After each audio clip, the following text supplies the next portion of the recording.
Reynolds, no. Anyway, I'm here. I'll send out the tweet. Can we hear it? Maybe we can't hear it? Am I not on? There we go. Okay. Let's wait for... Let me send out the tweet.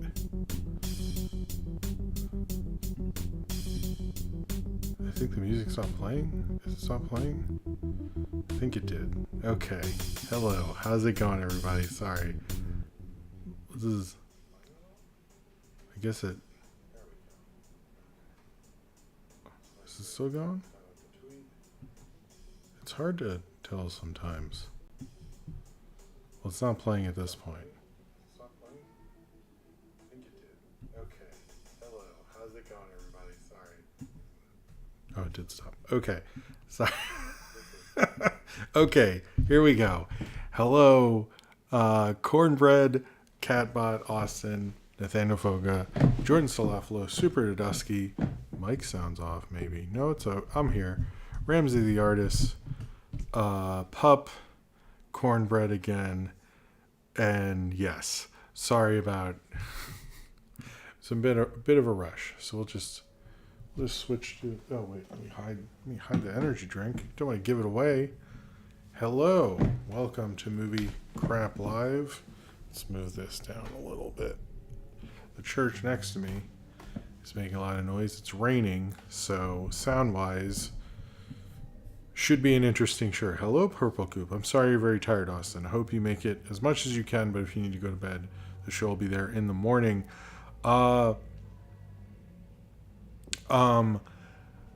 Yes, hello, welcome to Movie Craft Live. Thank you very much for being here. We actually have a fair amount of movie news. I don't think Cinemacon is a Comic-Con necessarily, but there's a lot of news. There's other news. There's tons of stuff to talk about tonight, actually. More so than I think we have in a little bit. And I have a cool thing suggested by Cornbread. Another, since we're talking about 2 Australian animated shows, or 1.5 Australian animated shows. I was talking about the animated show Day Job. Or at least the 3 episodes that are out at the time of making this. But, yeah, it's, sorry this is not on Wednesday. I was actually watching my kids yesterday and all day took off work to do so. And I was like, I don't think I'll be able to work on the script and like watch a cartoon. I was like, this is not going to be, I could do a shitty show or I could do a good show on Thursday. So I chose to do a good show on Thursday. Though now I'm regretting it because you can hear the church next door. A little loud. So I did it for quality reasons. And then I was like, oh, Cinemacon ends today. So I guess that worked out. I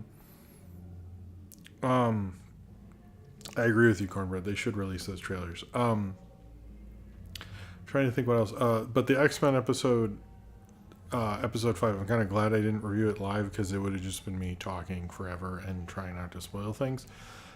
If you notice that my little short doesn't give away anything, go into specifics, I am going to do a full review of the whole season at the end.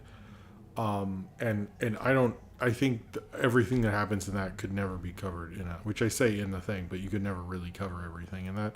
So if you're like, I wish there was more, there will be, and it sounds like there'll be more to it, and we'll get into some X-Men stuff later.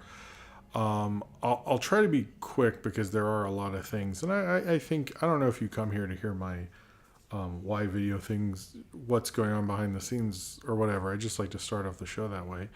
I don't know. Hope people like it. However, but that X-Men episode, wow, holy shit. And sorry that there's been so many shorts lately. Actually, I'm actually working on an X-Men Season 1 review. I've had more problems with this X-Men Season 1 review on any video. First of all, it takes a while to get all the clips because when you do a show, you got to get all your clips and that's from several episodes and things of that nature. But I'm hoping this weekend, but I've had so many dumb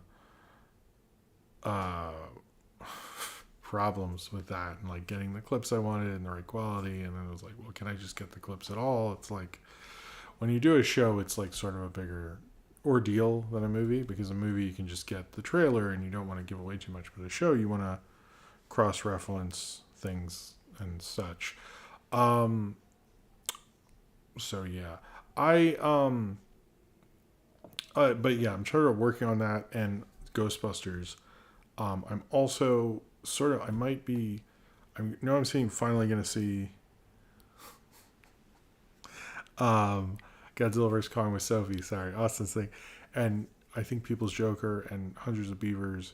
But I might lessen on the new movies until summer hits, just to like get stuff out. I have so many things I need to get out, like movie review votes and things like that. So I hope. I don't know, but there won't be less content. Just maybe a few less movies. But I don't know if I want to see Civil War. I kind of want to see People's Joker more than Civil War. I thought of putting Apple Poll, but I was like, I kind of just want to see People's Joker and support it in theaters. But first Super Chat of the night, I'll reveal it. Okay, so I said A Piece of a Mountain, and it's an old favorite. I'm surprised no one got the old favorite. That is Zoa from The Rock, which I don't know if he's still on the can anymore. He doesn't appear to be as associated with it. It just says Think Healthy. Unless his name is Scurrilous or Green Tea Extract. I'm pretty sure his name was Dwayne Johnson. So, anyway, that was the clue. I thought people. I don't know. I thought people would get it. I was wrong. Anyway, Austin says I came for that bub. I will talk about it. I can't. I don't want to get into spoilers. Although I will say. Anyway, here's you, Austin.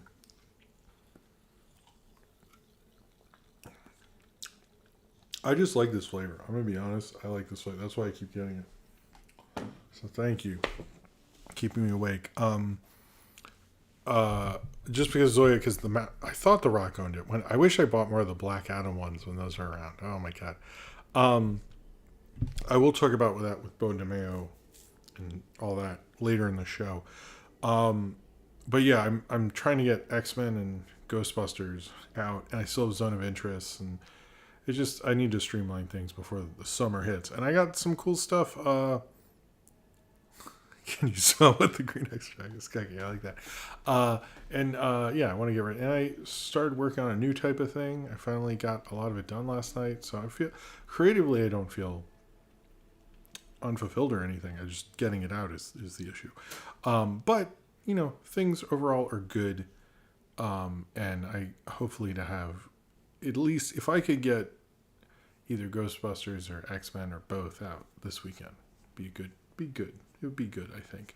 I came for you for your ramble behind the scenes issues. Thank you, Austin. Thank you. Cheers to you. And the other X-Men thing, and before I'll do Patreon stuff, was no one accused me of this, but just to be 100%, the reason I cut up the last one into two things was because to explain a concept takes a certain amount of time, and YouTube is very restrictive on you can't have what they call a YouTube short. It can't be over a minute, and so I think the total cut with both of them was 1 minute and 10 seconds, and if it was 1 minute and 1 second, it's pretty easy to like cut that down. But 10 is like not something I could have really done, and I tried and it was horrible. So that's why it was 2. But if you go on Instagram or TikTok, the cut of the longer cut is on there. So that's why that was done. It's more just YouTube being YouTube. It was like I could have just picked one or made a shitty thing. It wasn't. I actually thought X-Men Season 1 would be done that weekend, and it didn't work out. So I thought it wouldn't. Anyway. Yes, before the other thing is the throwbacks this week. I had Under the Skin, which reminded me 10 years ago, Scarlett Johansson had one of the craziest weekends ever, putting out Winter Soldier and Under the Skin. I think I saw them in the same weekend too. Showed her range. I think her best performance still is probably Under the Skin. But I wanted to repost that one. And tomorrow is Serial Mom, which is celebrating its 30th anniversary, I think, over the weekend. It has a special place in my heart because it shot several scenes in my neighborhood, a car chase, which everyone swears there was like this skid mark on sidewalk that everyone says is in the movie. I have no clue if that's, I could never figure out if that was accurate or not. But I also saw them, like, we would be able to eat dinner and then go and watch them shoot Serial Mom, because they shot the house where the air conditioning got pushed out and killed someone, was the house in my neighborhood. So I have a special, I don't love that movie necessarily. Not my favorite John Waters. I might rewatch it because I have a super fondness for it because of nostalgia.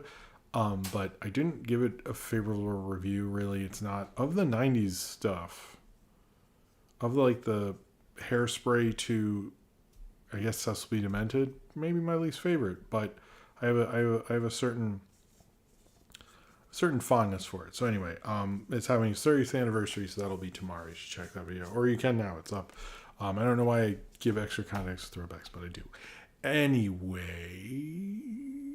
oh, and I like that people like it when I talk about Smiling Friends. That's cool. And also why I'm going to talk about Day Job, because I like talking about shows and cartoons that I don't hear enough about. I don't think anyone has a review of it on YouTube yet, so we'll see when I actually put it out as an individual video, but that'd be cool. Anyway, does that, all the things, lots of things cooking in the oven right now, in like creative oven, I guess.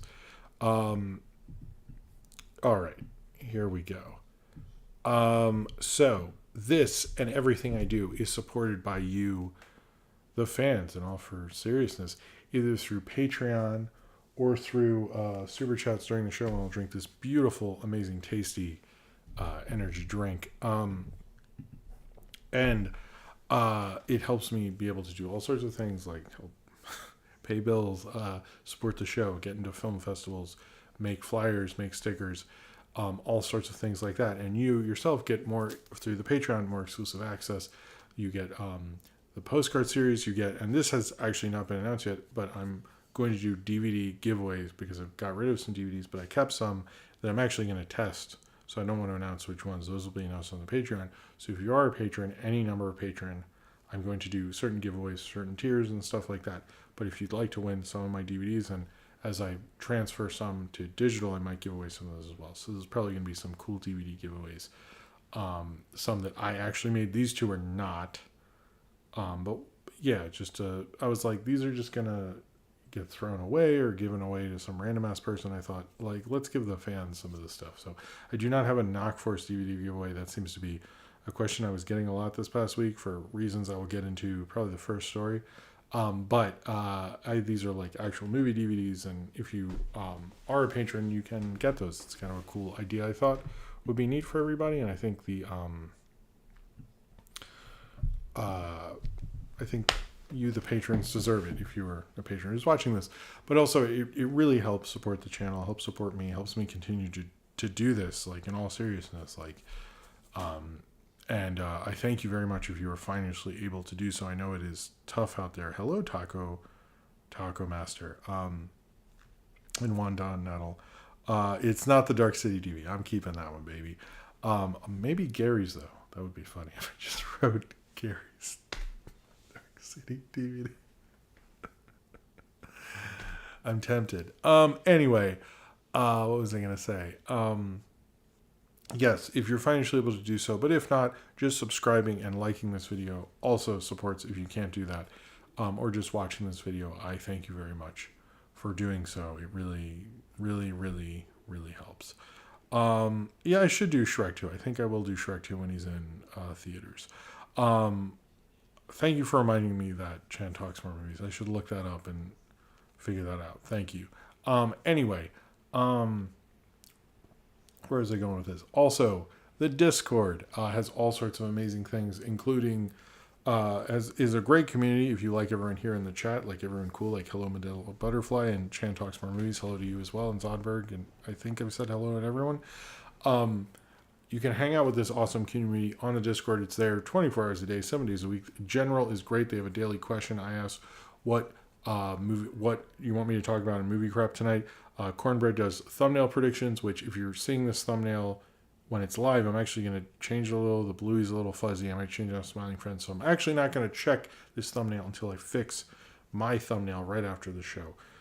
So Cornbread has a little bit of extra time if you want to mess with that. as well as you have all sorts of things like the playing card channel, which I actually thought I lost these, and we have new playing cards this week, but we don't. We still got these Back to the Future guys, but they're getting wrecked up pretty quick, so we'll see. You have movie chats. They do movie watch-alongs every weekend. Movie watch-alongs, I guess that's what it is, which is always really cool. You should definitely check that out, as well as suggestions for Jim, which is how I learned about. I was suggested by Cornbread to do Day Job. So if anyone who knows me, you can suggest all sorts of things. Doesn't mean I'll get around to them now or ever. Sometimes it takes me a year or two, but you can suggest them, as well as ask Jim, and you can ask me questions, and I will hopefully answer them in a timely manner. As well as, that's why all the Congo questions. They watch Congo. I was wondering, and Ask Jim, they kept asking me Congo, and I clearly missed it because I always saw it on VHS after I fucked up my feet at Boy Scout camp. Put my feet up. Mom take care of me. I watch Congo. Do not remember that movie at all. I don't remember when I see clips. I was like, was that Goofy? I think I was in a lot of pain. Anyway, also I have a TikTok, Instagram for just the reels on personal, Tumblr, Facebook fan page. All links are in the description, as well as Ace the Wind Writer, who does the coming soon stuff. All right, so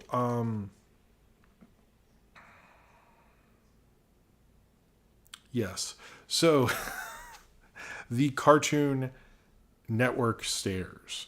I want to talk about this first because obviously it has something to do with me.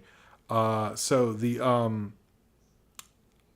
Cartoon Network stairs were this legendary thing. I'd always heard. I never got to visit Cartoon Network Studios, but at Cartoon Network Studios, I wasn't in a cast. I just didn't wear socks, and it was rainy, and my feet had open sores. It was gross. Anyway, it doesn't matter. I was 12. But I've always heard about these Cartoon Network stairs, and how people drew on them, and if you worked on them, there were all these cool illustrations, there were pictures and stories and all this stuff. And I never went, unfortunately. That would be cool. But someone made this kind of digital recreation of the stairs, and I'd heard about it, and I was like, I was going to check it out. And I believe it was Super Tedeschi who told me, hey, there's 2 Knock Force stickers in the Cartoon Network stairs. And I literally didn't know. I actually think I said on the tweet, not being sarcastic, I had not heard about this till then. So that was kind of a cool honor. Obviously, I'm pretty sure it was Ian. Maybe it was someone else. I didn't actually ask him yet, but it's kind of an honor. To be perfectly honest, I didn't expect it. It's sort of an interesting. I don't know. I didn't expect it, but I feel kind of special to be a part of something that I was unaware I was a part of until it was over. And I was like, oh, cool. Look at me. Look at me. I'm in there. That's cool. I like that. This is a hard thing about being online, making stuff, and then being on the internet, because on the internet I can tell you guys, and you guys know what I'm talking about, but I'm not sure if I'll put it on an Instagram story or not, because I feel like the caption would have to be the legendary stairs, and people are like, why is this a big deal? I don't get it. And what's the big deal? So this is probably just an internet only thing, because everybody else will be like, what's the big fucking deal with these stupid stairs? Anyway, but there's 2 up if you can find them. Yeah, they're pretty cool, but thank you, Super Dusky, for letting me know. Yeah, I don't know if I haven't asked. I'd assume they're in, because I know he had a stack, and I have some still, but I'm sorry that those aren't going out to anybody but at this point. But it's just amazing to have been a part of it. I feel really honored. However, I do recommend, and I did go through it, not to just look at my own stupid shit, but to look at them and look at the drawings and look around. And I did do that, and you gotta get lost in it. So I highly actually recommend it. Sorry, Cornbread made me laugh. They're fun to just sort of sort through and see all the drawings and stuff. So I do recommend it. You should look at that link. They've been posted all over the place. The pigs are mad, Jim, for being freaking based. Thank you. But I don't know. I thought it was cool to just been a part of it. And I didn't know. I really didn't know. So that's why I actually put the not sarcastic. It's just a quick thing. I'm kind of happy about it. I was like, okay, cool. That's neat. I can be proud. I can be happy about that. All right. So we're going to talk a lot about Cinemacon. I'm sorry if you watch the show later and you're like, where are the chapter thingies? It takes me a while to do those sometimes. I know tonight I'm probably just going to clean right after this, and I'm going to fall asleep. I'm going to make the thumbnail, clean up, make my lunch. It's just boring shit, and then go to bed. So I don't think I will have the time to do it, and the timestamps and stuff, but I will try to do it tomorrow at some point. But I'm sorry, I want to do that as much as I could. However, before we get to Cinemacon, let's get to... I love that the story that after the first week they couldn't spray paint because of the fumes. I didn't know that. That's funny. Let's talk about Smiling Friends Season 2 trailer. Obviously, it's been a cool week of Smiling Friends content, and we got an awesome trailer. It looks really, really cool. It looks like the fun show. I think that what really helps this trailer is like seeing the first episode, then seeing this trailer gets you just hyped. You're like, when are we going to get more Smiling Friends? Like, I really want to see... Sorry, I need some water. I want to see more of that immediately. And I do think that after watching it, I think the context of it helps. But it looks so cool. I liked seeing all the various different characters and things they're going to get into.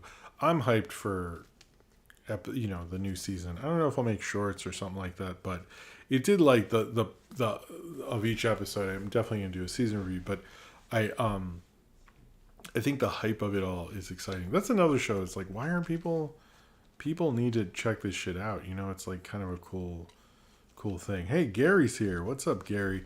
We're talking about giving away your Dark City DVD and all the other ones. But I think, I don't know, it's just a cool trailer. I like what they're doing with Smiling Friends. I guess this is probably the end of talking about Smiling Friends till May. But it definitely hyped. Gave me a feeling of hypeness, seeing all the different weird people and situations they're going to be in. Made me excited. And it's a fun show. It's like the best show that we could see with that. The Wesson Air. Hello, Wesson Air. So the Primal sneak peek with the Plague episode or the Smiling Friends sneak peek with Wembley. I mean, they're good for different reasons, but oh yes, and a new Falling Upward episode from Gary is up tomorrow. I will check that out. I'm gonna say it's good, but it's not as good as the Stolen Dark City DVD.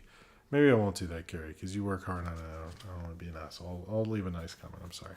Anyway, I think I like them both. I might say the Plague one, but that's a toughie. Okay. We're going to go through Cinemacon. I think this will cross over, but this section will be about Cinemacon. Cinemacon's weird because it is, I think everything up until the Bluey story will be Cinemacon stuff and things will be released. But Cinemacon's a weird thing because I think press people get to go, and some studios' presentations are just like, here's all the crap you knew we were going to put out in the next year. And you're like, cool. And if you're there, you get like 35 minutes of Inside Out 2, a certain amount of minutes of Deadpool and Wolverine. You get to hear about, like, I know they played Gladiator 2 footage that people really liked. Stuff like that. But, like, do you want to hear me talk about, hey, these other people watched this thing, let me describe what they described? It's just not, I don't know. Apparently Gladiator 2 is going to be good. Neat for that. And Denzel's in it? I missed that. It's like, he is? That Denzel? Okay. But the first thing that really came out that they tied together was the Joker 2 trailer, or Joker, whatever the name is. I don't care that much. I'm not like the greatest Joker enthusiast, I guess. I'm not like a big fan of the Joker. Wait, what? Of the Joker stuff. Wasn't ever my thing necessarily, but it looked fine. I don't know. My thing with the Joker is it looks like a movie like a cinephile movie for people who don't watch movies, because I remember when it came out, like all these people would be like, but the acting is so good, and I'm like, yeah, but isn't it like, we've seen Joaquin do this a couple times, and they're like, oh, I haven't seen him act in anything since Gladiator, and I'm like, oh, interesting. I guess like people need that. I guess people need that and stuff. I don't know. It's like this looks a little more interesting, but I do think also that Todd Phillips, is that it? His name? I think people want him to be more interesting than he is, but it's like that is yet to have ever happened. And I think every now and then, that I do find he'll do something kind of interesting. It's just like one thing, and it's like not. I just don't. I don't know. Lady Gaga was fine. It looks like someone who doesn't really like Batman, doesn't really like movies, sorta. I don't know. Not my cup of tea, I guess. So I'm like kind of like this is a little more interesting, but I'm still like this feels like a weird cult movie for the normies who, I don't know. It's like the last one was like doing the subway shooter, and like then that's very racially charged, and everyone's like, no, it's fine, it doesn't really do that. And then you watch and hear about the subway shooter, you're like, it definitely did. And Taking on Taxi Driver and King of Comedy, and this one's like kind of going on this weird riff, and I'm not sure what its plan is. I am curious. I'm a little curious, but it didn't. Nothing about it made me go, ooh. It made me go, yeah. I don't know. I'm never like, I'm never too shocked by it. I don't know. I just find it a little like, okay. I don't know, very underwhelmed. I'm underwhelmed by the whole Joker thing. I like Joaquin Phoenix as an actor a lot. I like Lady Gaga. I'm kind of hoping for the best, but Todd Phillips is like, I did like a couple of people there was a tweet that went viral where it's like Todd Haynes, Joaquin Phoenix thought it was Todd Haynes when he made the first Joker until like the movie was over and realized who he was, which I always thought that was kind of funny. But yeah, moving on, for the rest of Cinemacon, and I guess the two bigger stories that I was thinking, some of these you do have things to talk about, some of you don't. But hitting the thumbnail hard on this, we heard that they're developing, or at least writing the script for an R-rated Ninja Turtles movie of the Ninja Turtles story, The Last Ronin. I have not read this story. I think Austin maybe asked, somebody asked, I think it was Austin asked me earlier if I had seen it, or read it. Sorry, I have not read it, but I don't know the thing. Oh no, sorry, I haven't read it, but I do think this is interesting, and I do think that there are enough guys in their 40s or late 30s who grew up with Ninja Turtles who would be age appropriate for it. But I do think of Ninja Turtles as sort of a family brand. Like most of the times I've seen, the past 10 years I've seen Ninja Turtle movies, people are taking their kids as like a generational, like passing the torch thing. Like I saw it when I saw 2014's Ninja Turtles, the second one, whatever that was, and then the next mutation, or Mutant Mayhem. So I will talk about Don Hertzfeld later, don't worry. But when I look at that, I kind of am like, I don't know how this will get into that audience, but I think you have to do it as a different audience. And I think if they're smart enough about doing it and budgeting this right, if they budget TMNT The Last Ronin correctly, then you could have a hit with it. But it probably has to cost like half of what Mutant Mayhem costs. And you're probably going to have to do it very tightly budgeted, because there isn't, like, you want it to make as much money as possible, and you don't want to think you can spend as much as a regular Ninja Turtle movie. So if they do it, then they could, like, if they do it and they do it financially responsibly and stuff like that, then I think it could really work, and it could actually show other animation studios and comic book studios oh, well, we want to do this, but like we don't, I think the Deadpool thing is an exception, not the rule. And I think they're always like, yeah, but like we could end up, this could be a big disaster. And like maybe what we would see after this is Marvel and DC go, oh, well, maybe DC's like, well, we could actually do Lobo, but it has to be like, 50 million and not 100 million. Or we could do, more violent version of Daredevil as a movie, but it can't cost like 120 million. It could cost 60 million or so. Like this could show a path to that, which I think might be a little healthier because these budgets often don't work into more creative filmmaking. So if they're able to do it in a smart way, like financially and direction wise, it could really work. And I actually think that, but it's also the marketing. This would be a tough road to tough hills to climb. Basically, I'm not saying I don't want it, and I'm not shitting on it. I do think it should happen, but I think like you're asking a lot of a studio movie that studio movies usually fail at doing these things. You know what I mean? So I think if they are smart about it, this could really have major ramifications, and we could see more of these more grown up comic book things work. But they would all have to be smart about it financially and budget it correctly and market it right and make sure people understand it's not for the kiddos. So if they do all that, this could work out. I don't know, we'll see, but I think it would be pretty cool. I hope it works out. Hello, Alex G. Raff, by the way. I think it would be cool. So this next one, I don't think anybody had this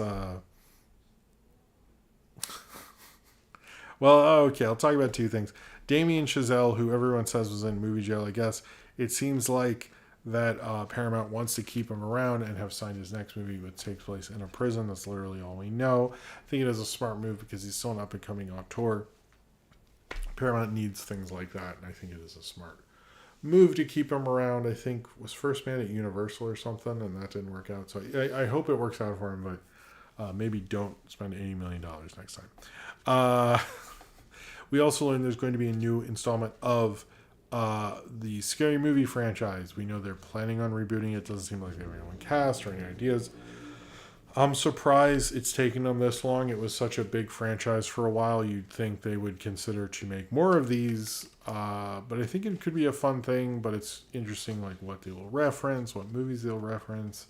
Hopefully they won't do like, I think wasn't Scary Movie like referencing Evil Dead, like the trailer had just come out and they're making jokes about it. I hope they don't do that. I hope they do something more interesting. But we'll see. But they have announced that that's going to happen.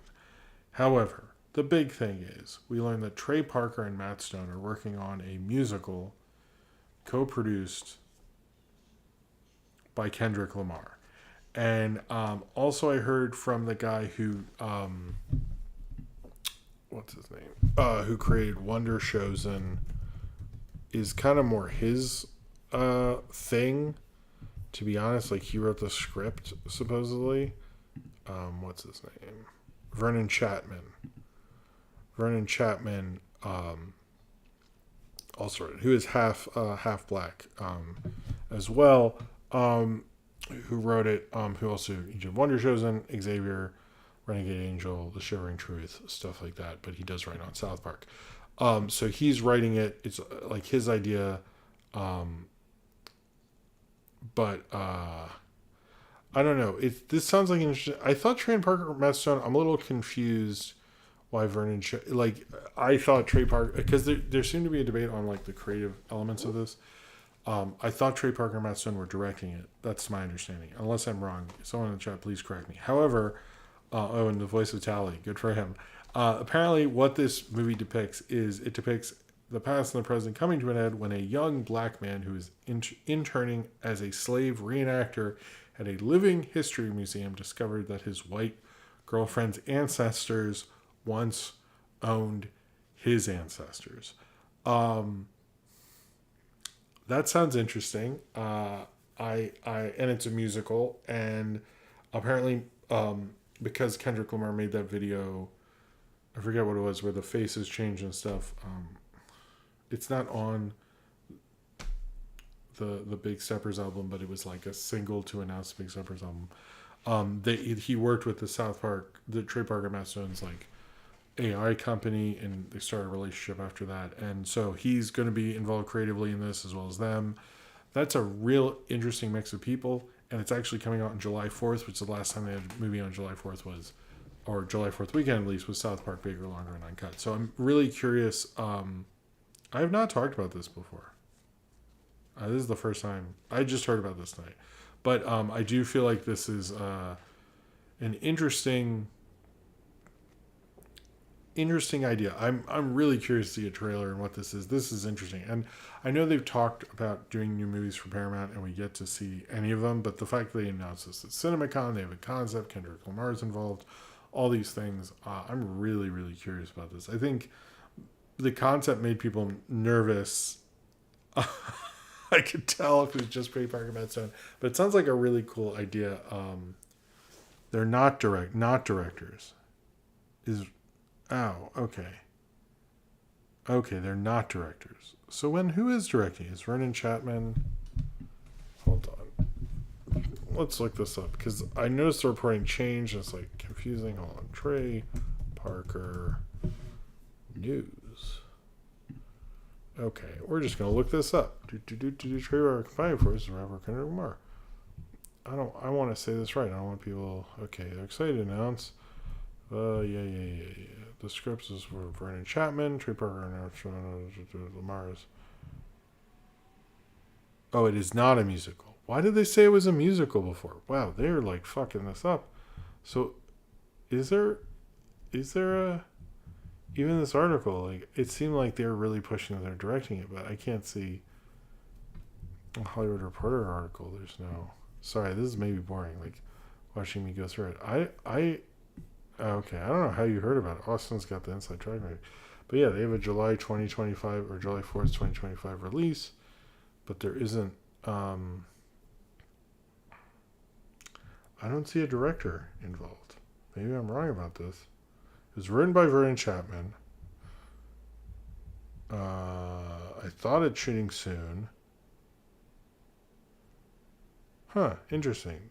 Okay, so it's interesting that Hollywood Reporter knows it's not a musical. I thought it was a musical because I saw the early reporting. Wow, this is like really changed. So I can't find out who directed it. Everyone is right. There's no announced director at this time. Wow, this smells like something that's not going to happen. I'm going to be real honest with you. The fact there's not a director, but they're really pushing the Trey Parker, Matt Stoner, like it's from the creators of them. I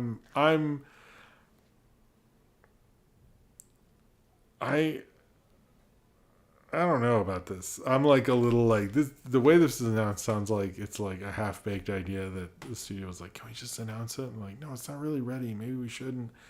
And I kind of feel like maybe they shouldn't have announced it. Like, it's a cool concept. Like, I actually think that'd be really interesting. But, like, it kind of smells to me like it's a not ready thing.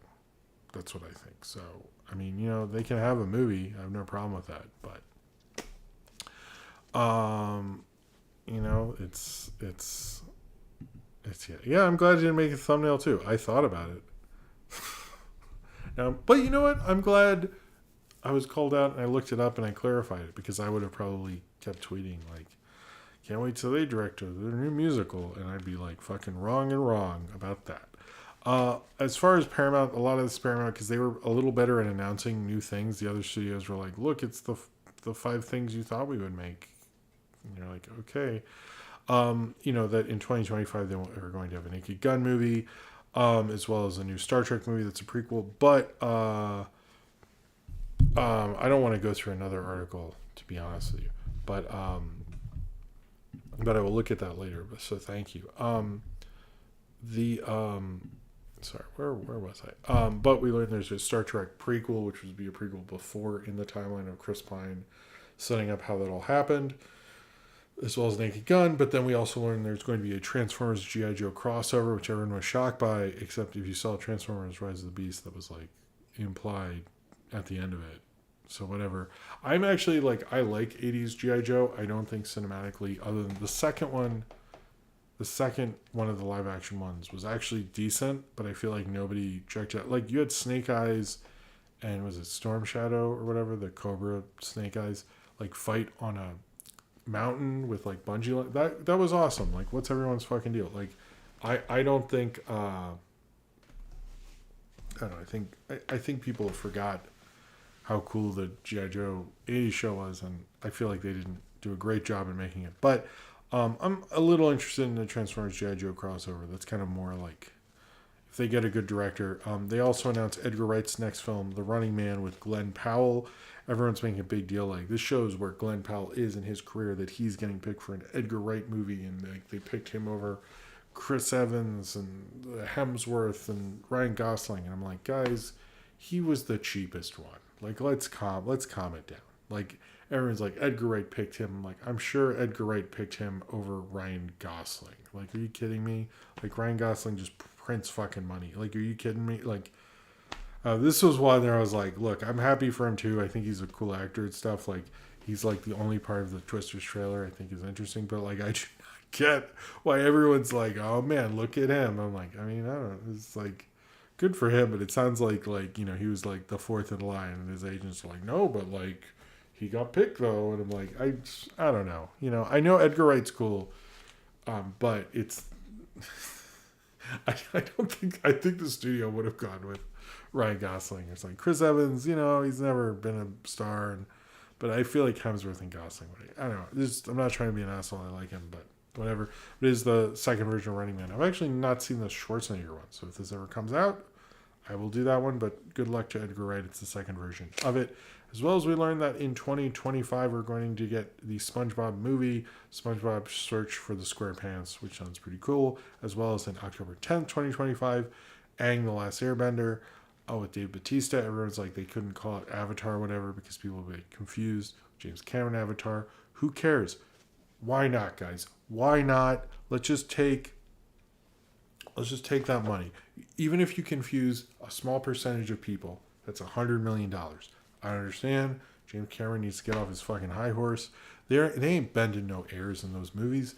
Like, just like, come on, man. Like, anyway, Aang the Last Airbender, Dave Bautista plays the villain. Sounds like a cool idea. We'll see. The SquarePants are on his butt. I mean, that's true. That's true. I mean, I'll watch it. So, we also learned only a few more Cinemacon things. Don't worry. There's going to be a Smurfs movie with like a ton of people, and they're like mainly being like Rihanna is Smurfette, which I'm like, okay. I'm not the biggest Smurf movie person. I haven't seen the one that everyone liked. I definitely haven't seen those other ones. Maybe I'll see, you know, I don't know. We'll see. The Thunderbolts title came out and has a little star next to it. Apparently after it comes out, we'll learn why that citation is needed. I thought that was kind of neat. I don't know. And then from Inside Out 2, we learned there's going to be a 2D animated dog from a preschool show, sort of spoofing Blue's Clues, a Final Fantasy-esque video game character in the style of PS2, so ripping off Gwimbly. Nice Inside Out 2. Nice. Wow. Ripping off fucking Smiling Friends. You know, I don't know. And then a dark secret of mysteriously cloaked being. I don't know about Inside Out 2. I know I'm going to see it, but I have like mixed feelings about this whole endeavor. You know what I mean? It's just like, it's also weird, like, we have a franchise based on, like, the puberty and emotional thoughts of a teenage girl, we have a franchise based on the emotional thoughts and hormones of a teenage girl is, like a little bizarre. Like, it's like, wasn't this based on, like, Pete Docter's daughter, and now it's, like, a franchise? Like, how would you feel if you're, like, you know, the first one, you're, like,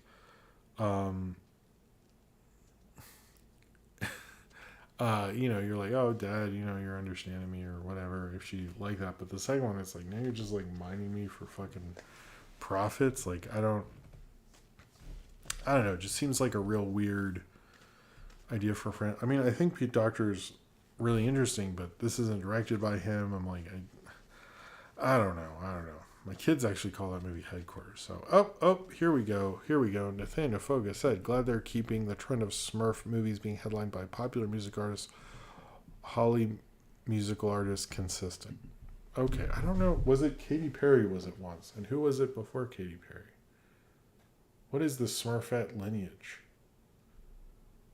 Who would be a good? Is it like Megan Trainor or something? I don't know. Cheers to you, Nathaniel Foka.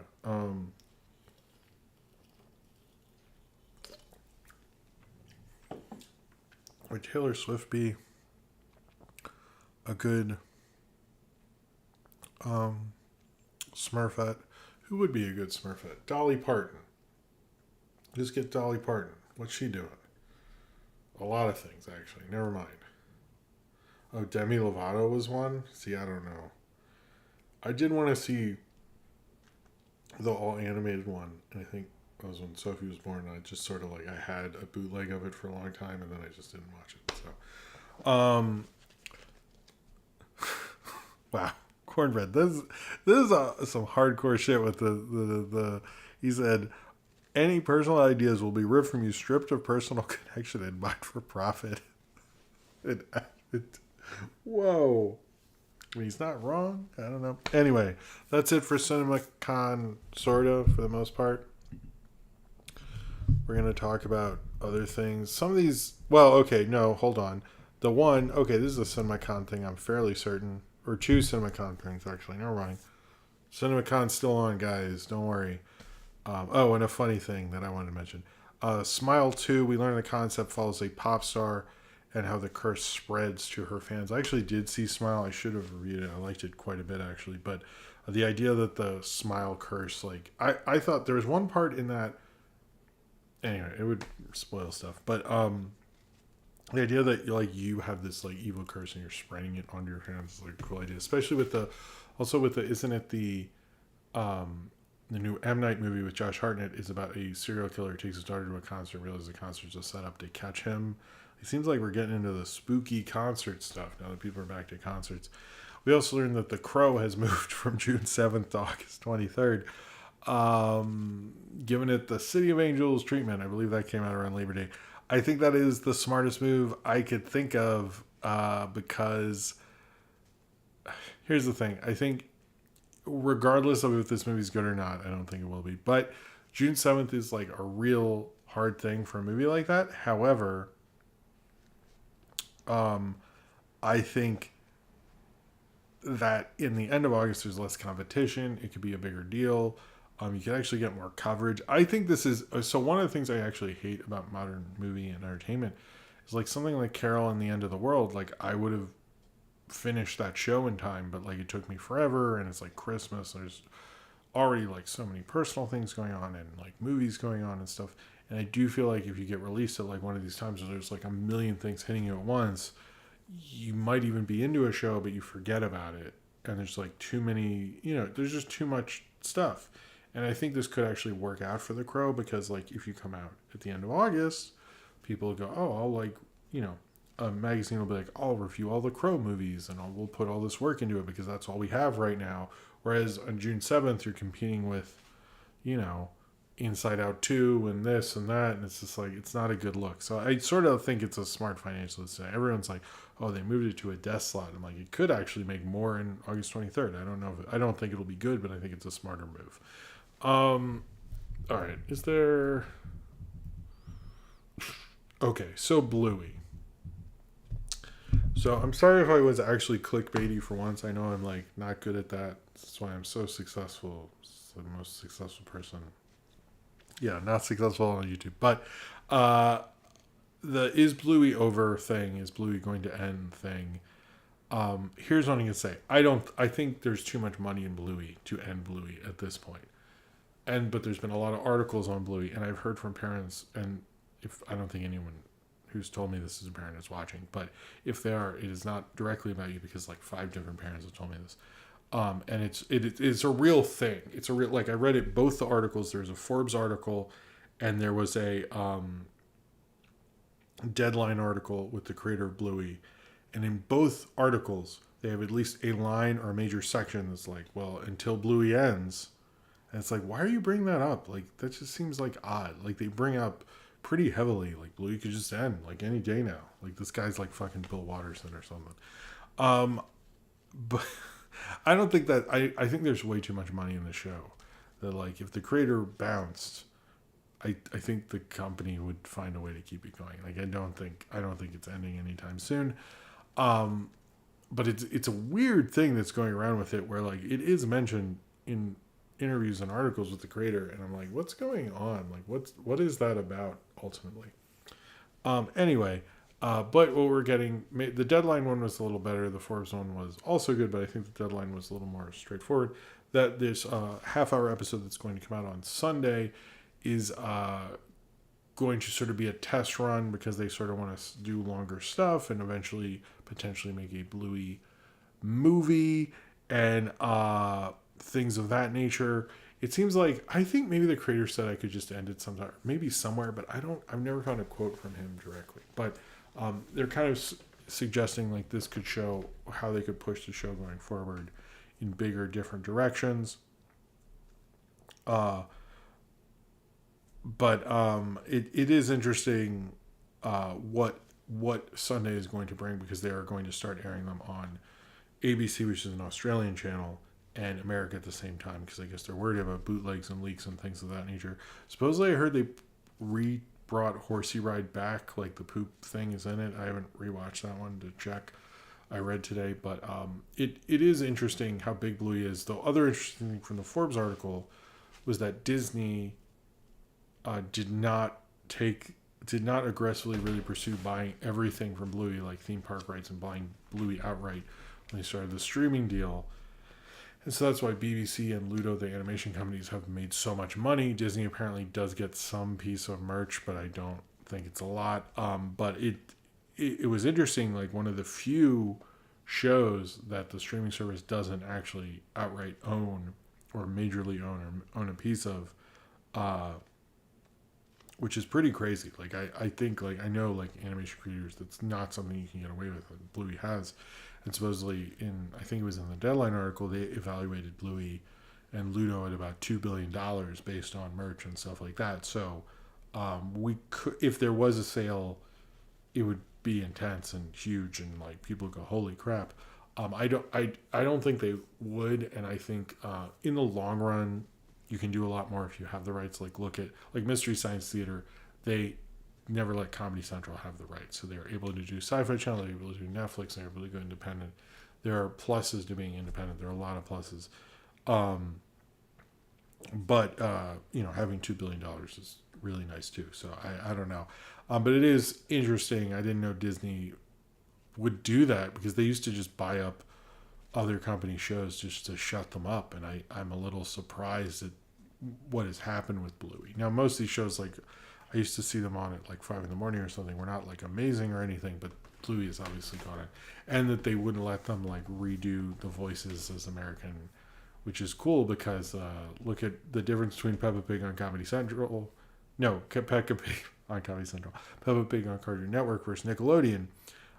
So I think they were very smart about doing this deal, and there are some smart producers and stuff like that. But it is interesting Disney lost the right. They didn't get to buy it. They didn't get to be greedy assholes for once. And they went along with it. Because I do think Bluey, it helps it's on the biggest kids streaming service in my mind, which is Disney Plus. So I think, but I'm really curious to see what happens this weekend. Obviously, there's a major thing going on. I don't want to spoil it for anyone who wants to know, but there's a major plot line we're going to see. But I do think it'll be interesting because I think they're taking a hiatus after this. And like, one is with kid shows, like Rugrats took a hiatus, was able to come back, but I think it is harder for a lot of shows to do that. And I don't see, I'm wondering, like, it's a big difference between, oh, you're my kid's favorite show this year, but next year they might not remember you. Like, it's not as crazy as like being into something when you're a teen in college. That's a huge shift, but this is like, the way child brain development works. Like, you wait 2 years, that kid's like, what was it called? Bluey and what? Like, they're not going to remember it. So I am curious how soon they'll come back after this and stuff like that, because the show is so massive at this time. And creatively, what they're going to do, I am curious about that. I don't necessarily think they need to do a movie.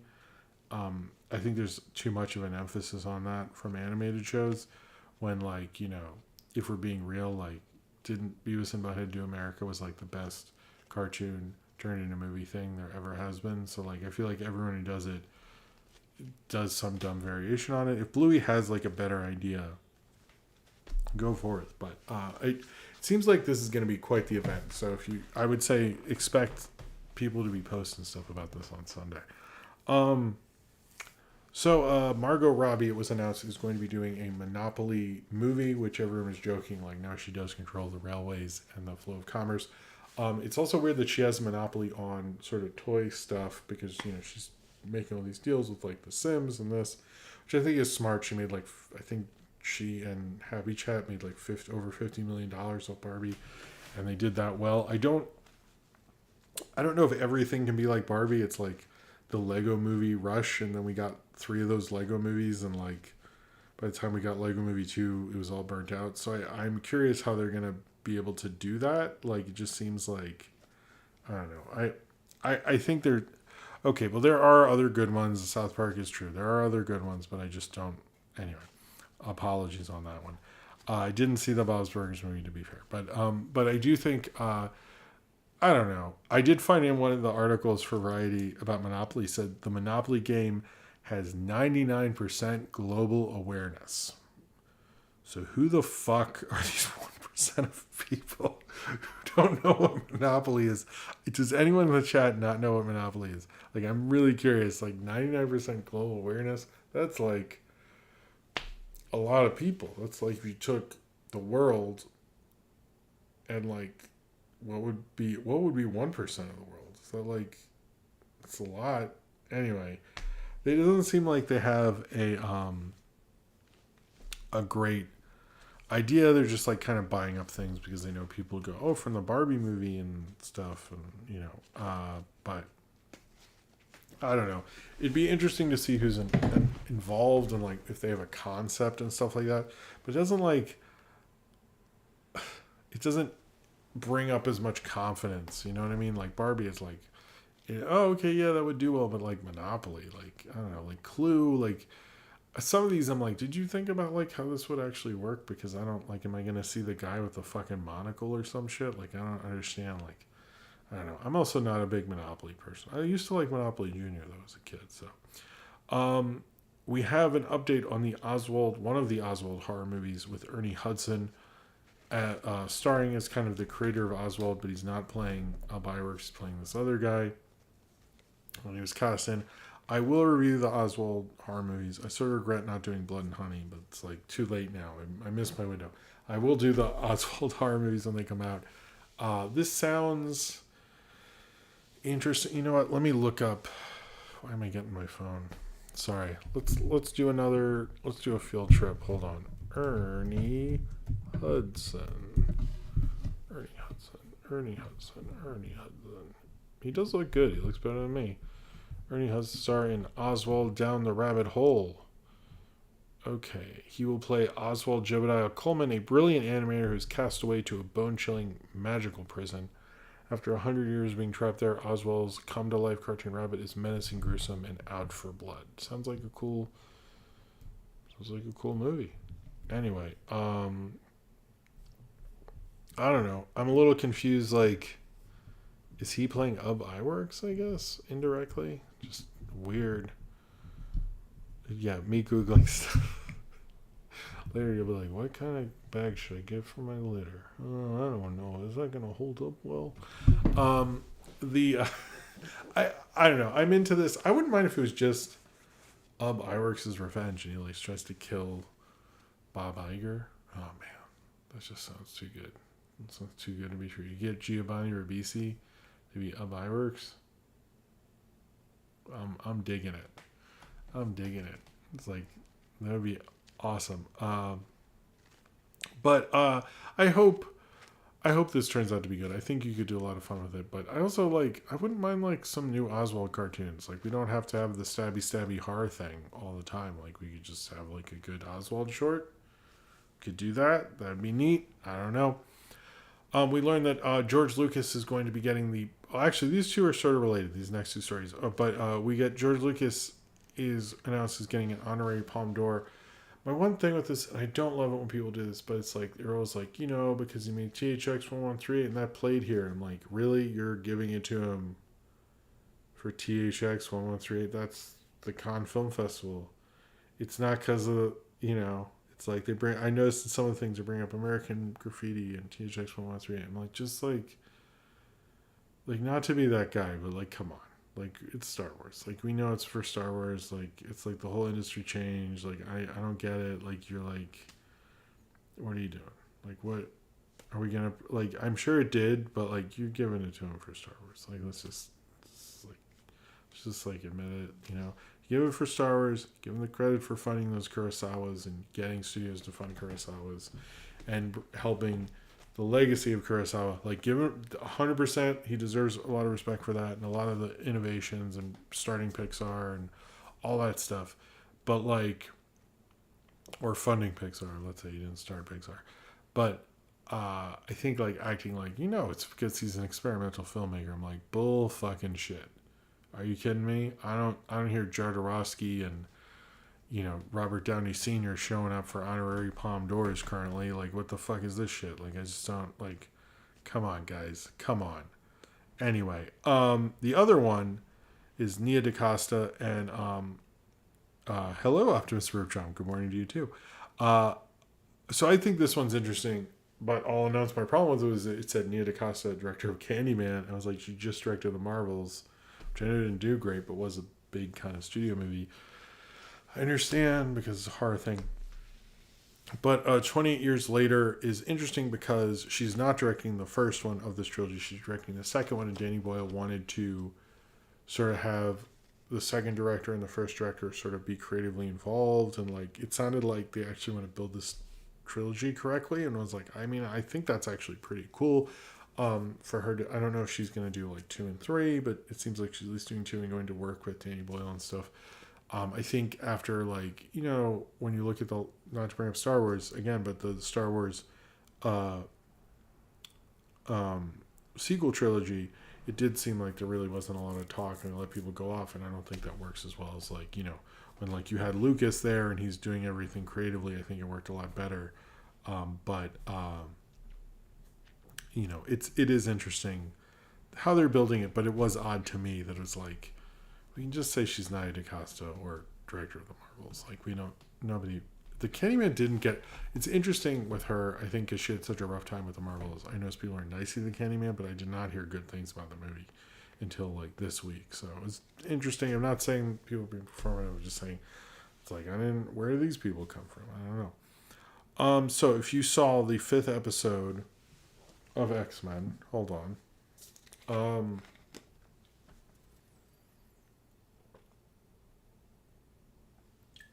If you saw the 5th episode of X-Men, everyone was like, wow, this is amazing.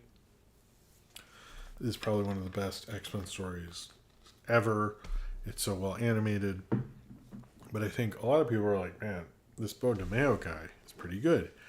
And I think because of him getting sort of just completely fired from Disney pretty nuclearly, we hadn't heard anything from him. And he finally broke his silence and wrote a statement about episode 5, about how it I don't know how to do this without spoiling episode 5 of X-Men 97. Just say, if you watch the episode, I do recommend reading his statement. I think it's very well written. I think it's very nice. I don't think it comes off as creepy and weird. I think it's very appropriate for what it is. However, there's all these people, praising Bo DeMeo. Like, he should be doing the X-Men movies when it comes to MCU, and he's such a great creative person and such a great writer. But as a couple people point out, it's like, we don't actually know why he was fired yet. Like, we still don't know. Like, let's not go so on about this guy. Like, yes, he did write a good show, and yes, he deserves that praise for writing the show that he did because it came out that way. And I think you're the second one too. Like, that's fine. It seems like his reasons for doing so are like sound, and like nothing in there that I found odd or like creepy or could be interpreted that way. But it's like, we don't know why he was fired. To reiterate what I said before, it was very well known that when he wrote on The Witcher and other shows, he's very hard to work with. There was always an issue almost every day with him. I don't know what those issues were, so I can't really speak on that. That's just what I kept reading. Whether it be like he complained about other people or people complained about him. I don't know. But apparently he was a bit of a bully. And the OnlyFans situation with him has always been just a weird situation because it's like, okay, so you have an OnlyFans, but the OnlyFans doesn't have porn. It has X-Men 97 secrets. So you have to pay to hear you tell secrets that you're already being paid to make. Like, there's no way Disney was okay with that. And that it was an OnlyFans. And he does post, like, thirst trap stuff. He doesn't show any nudity, but it's just, like, that was strange. And, like, I don't know. The OnlyFans thing is the only thing I'm like, I mean, that's, like, not good. Like, you can't have a job and then make a Patreon and be like, I'll tell you secrets about my job. Like, it's, you get fired for that. Like, that's, it's, like, not much of a gray area there. So we don't know. That's sort of like what we do know, but I do think creatively as a writer he did an amazing job. I liked his statement, but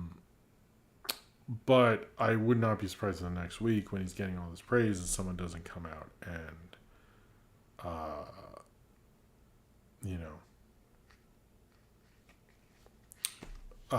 to take him down a bit, because he's kind of coming out more. But we'll see. He does mention, it seemed like he's only breaking silence once, because he mentioned episodes 8 through 10. So I don't know if he'll keep this up, but we'll see. I'm curious what the ramifications will be for him. But it's a damn good show. It's interesting. People go, you're just watching for nostalgia, and I'm like, well, I think that ended in episode 5. if you were watching just for nostalgia, you're like, whoa, this is like a legit good show. But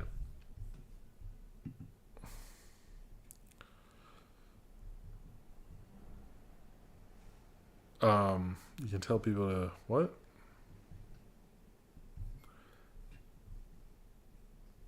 I don't know, but I would say look up that statement if you're really interested. What was I? Where is my? Okay. So we're gonna talk about this section I'm calling "Things Suck for Directors, Older Auteur Directors." So first up, obviously, and this is in several of the promotional things.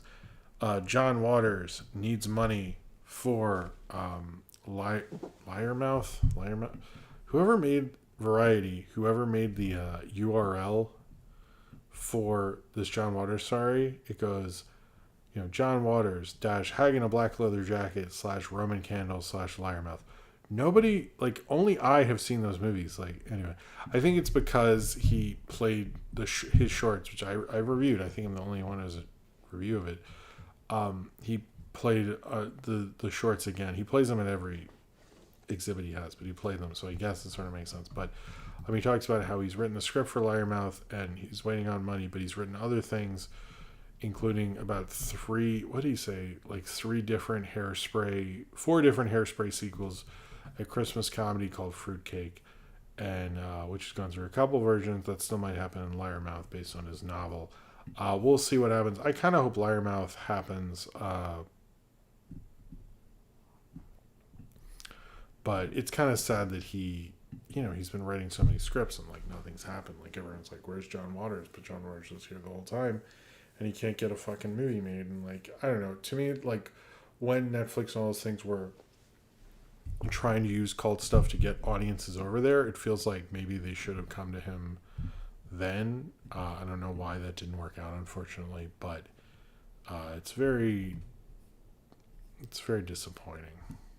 I don't know. I mean, he has Audrey Plaza. I feel like it could really work for him, but it seemed like he was like, we'll see. I don't know. Like, I've tried so many times to get one of these going, and like, I would like Liarmouth. I think Liarmouth would be cool. I wouldn't mind him doing a Christmas movie, but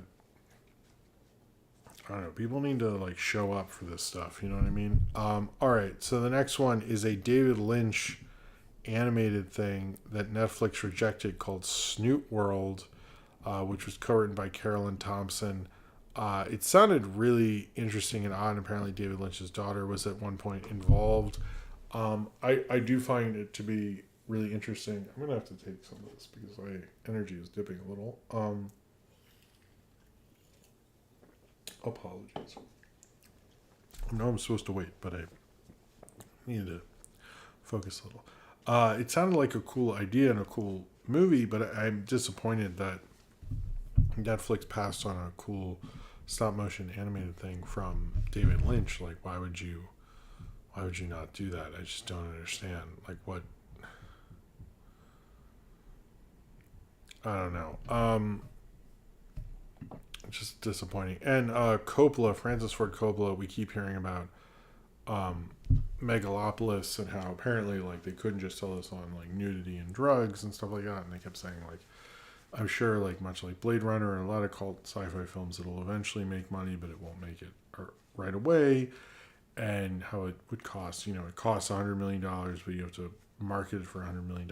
I hope like someone like Apple markets it and puts it out because it sounds amazing, but it is kind of like a director like Coppola making the big bets that he does. I don't think is the kind of thing that studios right now prioritize at all, and like don't seem to like that much. And like this is just not modern studio filmmaking at this point, unfortunately, which I think is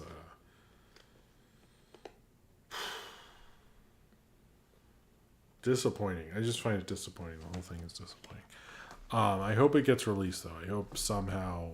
I wouldn't mind seeing it go up against the Oscars. Let's put some weird stuff up against it. We don't always have to be so typical.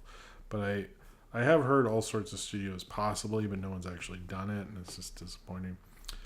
And this is less a director needs money, but the idea that Ari Aster and Don Hertzfeldt are collaborating on a big existential horror animated film. Sorry. A big existential animated horror film. This sounds really cool. I hope it comes together. I know Don Hertzfeldt had some things fall apart and so forth, but I think maybe with Ari Aster, he'll be able to get this made. It'll help it get made. But I don't think we know much of what's going on. But like Don Hertzfeldt, I mean, is made, It's a Beautiful Day, which is one of the best animated films of the last decade. Sorry about the sneeze.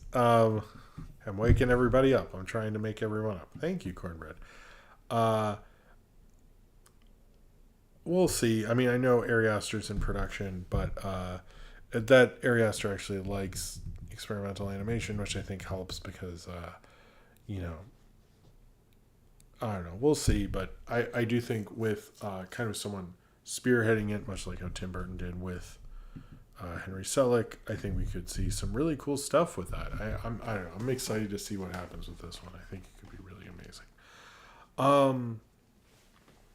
I guess we have some stray Cinemacon stuff. Where are we on this? I guess I have like sort of 20 minutes because I guess if I normally, a little bit. Okay. So we're going to talk about Kung Fu Panda is going on digital pretty soon. It's going to have an exclusive short film with it. I'm sort of just disappointed because it feels like the theatrical window is shortening, but why, like for on demand? Like, I don't know. I know the studios make a lot off on demand, and financially it probably is why they do it so early, because I think they make some like 80 to 90%. I did not get to look at that Discord. Look at that documentary, Austin. I apologize. I had sort of too many things tonight, so apologies for that. I don't know. I was just disappointed that they're putting it on demand so quickly. I know it did well and stuff, but it's like there's nothing really kid friendly for a while, and you could have just like let that roll. I know it's still going to be in theaters, but it's going to make a lot of money and help the theaters less. And it's just like, why are we shrinking the theatrical window to such a degree? It just like, I don't know. We also learned that Toy Story 5 is coming out in 2026, I believe. What was it? I don't understand what you would do with this franchise. It's like, are you going to have Woody? 2026. Are you going to have Woody come back? It just seems like a really weird situation. Like, and I like Toy Story 4. I'm like one of the few. I know people get weird about Toy Story 4. But like in my mind, where are we? May 22nd, 2026. I just don't. Like, to me, it's like you have Woody, Key and Peele, Keanu, Bo Peep and everything like that. That to me is a Toy Story, is what the fifth one would be. But like everyone in Bonnie's Room, I feel like that story's kind of over. So I don't know. I feel like, Disney really likes the Toy Story movies because they always do like super well and get rewatched a lot and all that. But like I'm really lost at like what story you're gonna tell at this point. Like it just feels like unnecessary, and like how would Woody come back, and like I just don't know. If you're gonna do it, let it be Woody on the run with Key and Peele and stuff. It's like it's also weird that that's the last Key and Peele movie thing. It's just bizarre. So we learned that Blumhouse and Lionsgate are going to try to make a no Blair Witch movie. Lionsgate is starting a multi-picture pack with Blumhouse, reimagining horror classics from that. Here's the thing. Blair Witch, they've made 3 Blair Witch movies. Only one was a huge hit because it was new and it was different. There hadn't been found footage before. The second one, which is, I actually haven't seen the second one, tried to like sort of make fun of it. The third one was like, okay, well, we've never actually done a found footage follow-up to Blair Witch. And was like, in all fairness, that makes a lot of sense. Sure. Nobody liked that either. So where are we with this? Is that... Okay, good point, Cordbread. They were both in Wendell and Wild. I forgot it. What's funny, my YouTube keeps recommending my own review of Wendell and Wild all the time. So I should have remembered that, Cornbread, actually. But I don't think Blair Witch is a franchise. I think much like Texas Chainsaw or something. Now, I think everyone sort of wants a Halloween 4 for Blair Witch, basically, because Halloween 4 sort of like gave it new life as a franchise. I don't see that for Blair Witch. I think the problem with Blair Witch is it was a franchise when it hit because you had the website, you had like several documentaries, but like to have so many, I don't know. It's like you should certainly, I think you should have put out the found footage follow up the following year, or the year after or something. And they didn't do that, and then you sort of have this like, I don't know. It's just like a weird franchise because it does feel like the franchiseness of it was in, you should have done it early on and you didn't. And how would you do it? Like they all die. Like it's like you don't want them connected to the other people. That doesn't really make a lot of sense. Like you don't want a prequel. Like it just, I don't know. I just don't think it's a franchise. I think much like Halloween, like Blair Witch is Halloween and Paranormal Activity is Friday the 13th. Like Paranormal Activity gets to be a franchise. I think Blair Witch wishes it was paranormal. The other problem is there's so much separating them. Like Paranormal Activity really kicked off the found footage boom, whereas Blair Witch kind of like introduced it. Well, it's funny. It's like Cannibal Holocaust started it really. Blair Witch ripped that off, and then Paranormal Activity ripped that off. So it's like, I don't know. Like, if you can get into the weird time travel shit that Paranormal Activity gotten into, which, yes, they did, apparently, fine, but I don't see, I don't know. You'd have to have a really good concept, but to me, it's like, that's a hard movie to make. That would be a hard movie to make. Like, you can't just, like, do that all willy-nilly. Like, that'd be a difficult one. So I don't know about that. Man, I remember Book of Shadows coming. I would like to see Book of Shadows at some point.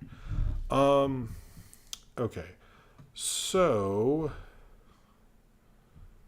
this kind of got pushed under the rug, but because I like the show, you can watch it all on YouTube. Yo Gabba Gabba.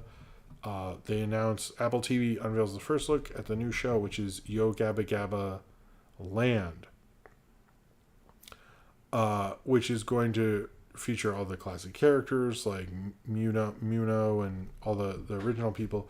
Is not going to have DJ Lance. It's going to have this like little girl, although it's kind of canonical.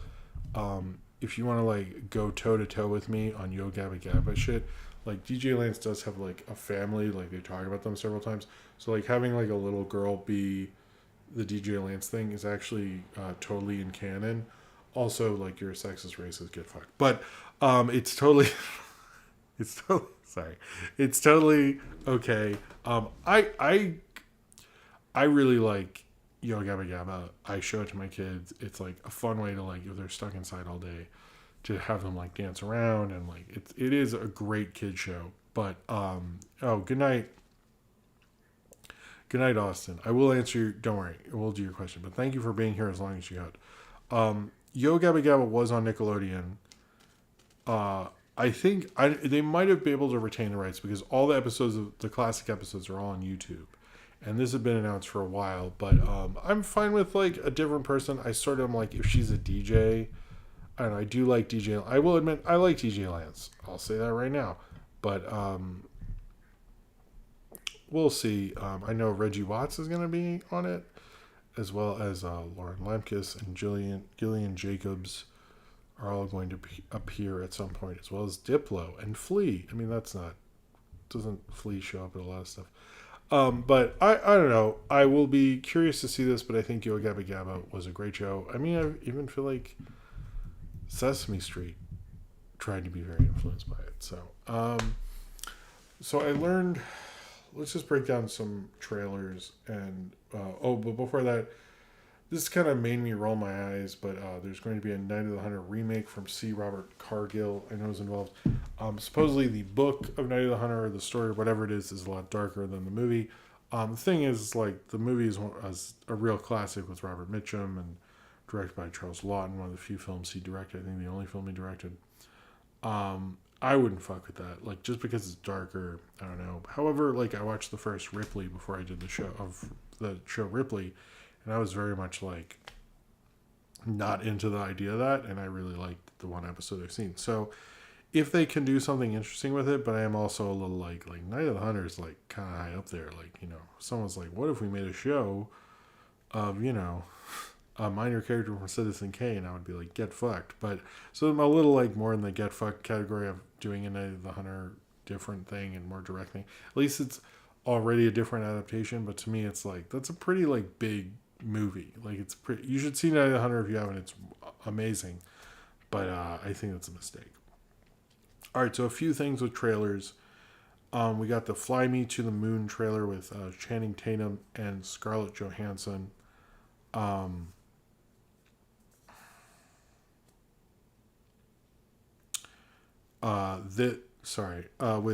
Channing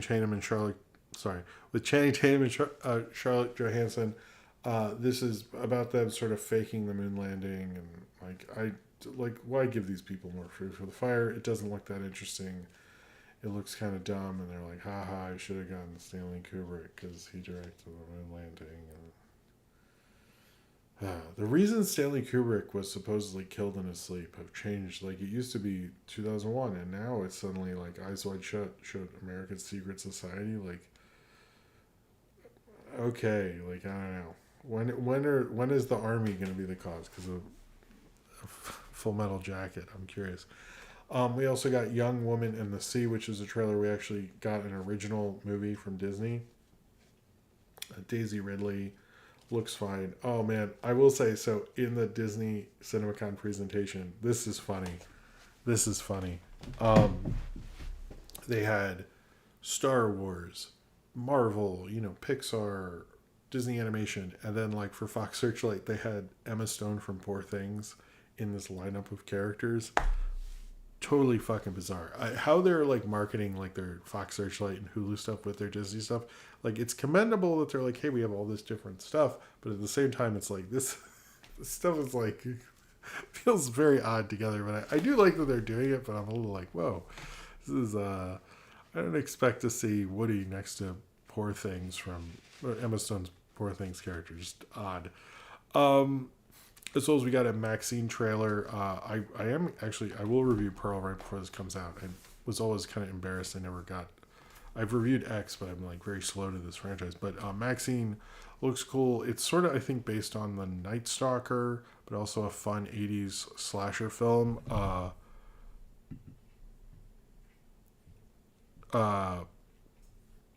We need you to distract Poor Things. Yeah, that's true. it looks like a lot of fun. Although I'm like, are we gonna use the Night Stalker? I don't know, but it looks like a fun slasher movie at the very least, and I'm down for that. We got two kind of thing documentaries coming on Disney Plus. One was Jim Henson Idea Man. Good luck following up that Defunctland series. I just don't like. I'll watch it, but I don't know, guys. And then we got the trailer for a Beach Boys thing, which I didn't like the trailer because all the talking heads in it, which are the people being interviewed, other than Janelle Monáe, everyone else was like pretty lame. And like, I noticed with the Beach Boys, like people don't get cool people, but the Beach Boys are really a great band, and I wish people would do more cool stuff. Like In My Room, Good Vibrations, all Pet Sounds. So I hope they get better people in the documentary, but it's because I feel like you could get like cool artsy music people and not just like boring mainstream people who I could care less. Like some of the people I saw, I was like, ugh. And like when she showed up, I was like, hey, yay, different people, and they just whatever. I was disappointed. All right, so I feel weird. This is normally where I do obits. This isn't obits because OJ Simpson died, and I'll talk a little bit about OJ Simpson, and then I'll take a break. I was like in fourth grade when the trial started. It went on all throughout when I was in fifth grade. I think it ended when I was in sixth grade. I had a shirt that said OJ guilty, not guilty, check one, because the trial kept going on forever and people were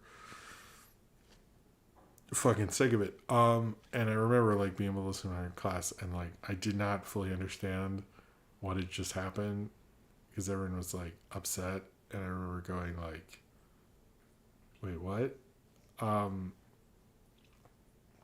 People were upset that he didn't go to jail. I don't know. I think the thing with OJ is he represents a lot of things he was not a part of. Very much so, like that he was trying to be like the black athlete who was not Jim Brown, who was not, he was the black athlete who would say, I'm not black, I'm OJ, kind of thing. And so the fact that he ended up getting to use like, the disdain for the LAPD because of the Rodney King trial is like so distasteful. Like that's the part that like I hate when people stick up for him because like do you understand like he basically used the whole like political climate at the time to like reward himself and get off for killing his wife. Although I did like where Adequate Emily was like, wouldn't it be funny if someone came out now and was like, okay, I did do it, but I still think that's funny. It was a weird time. OJ's an interesting character. I know everyone's been posting the People vs. OJ Simpson, the FX show, or the Ryan Murphy show. I'd say OJ Made in America, the documentary, is probably one of the best documentaries around. I really love that documentary a lot. I would highly recommend it to understand him as a celebrity, as a person, as a public figure, and then the murders. And it's like, he is a very complex, interesting character before all that happened.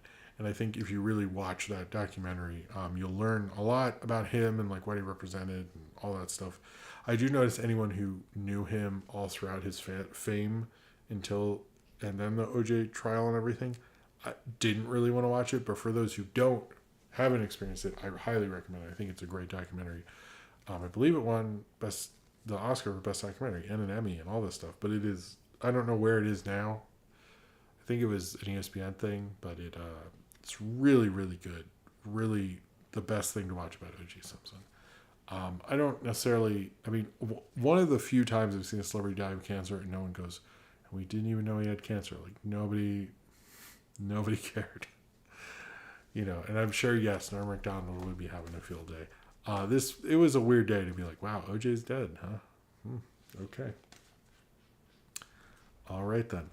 I'm just like, I just like, everything about that guy was like, what the fuck, man? Like, all those weird Twitter videos, just like, a truly bizarre person. And I don't know. I saw another tweet that was like, what if he didn't do it? He just had such bad vibes. I don't know. Who knows if he did or not, but I think he did. Didn't he write the book? All right.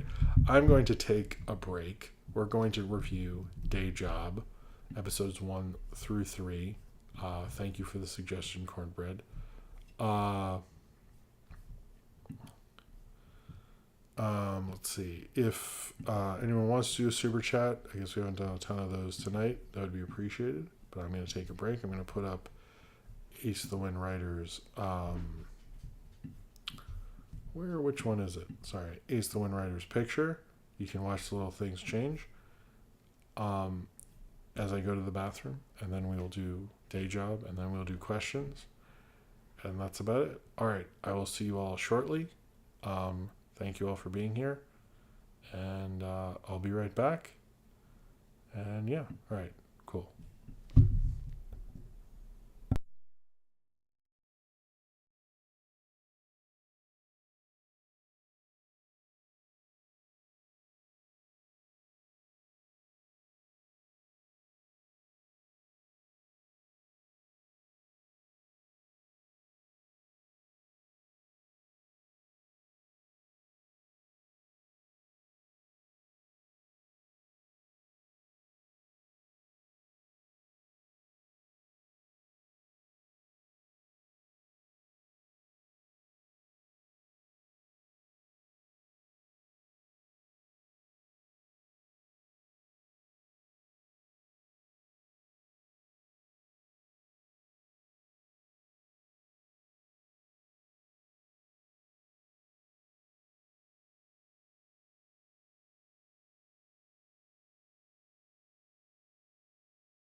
Okay, hello.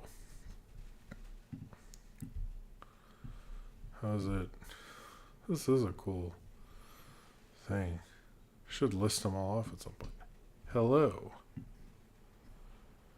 All right. Thank you to Ace the Windrider, who's not here tonight, but thank you him for making it.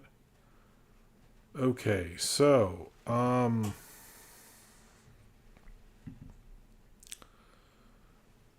going to talk about where that.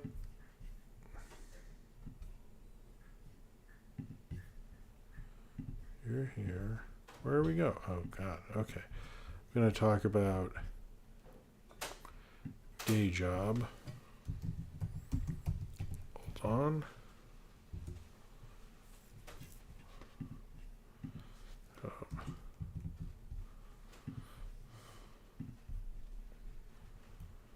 So, I want to make sure I say.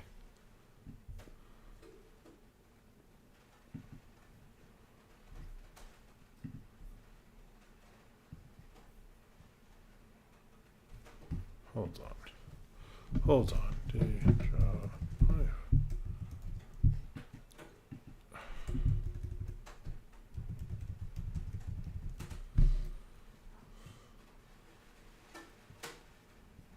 Is it Ivan?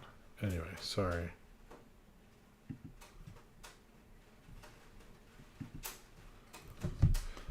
So I believe. Is it? Okay. I feel like, sorry, I'm trying to get my ducks in a row here. Oh, what's the movie between Jaws and Iron Man?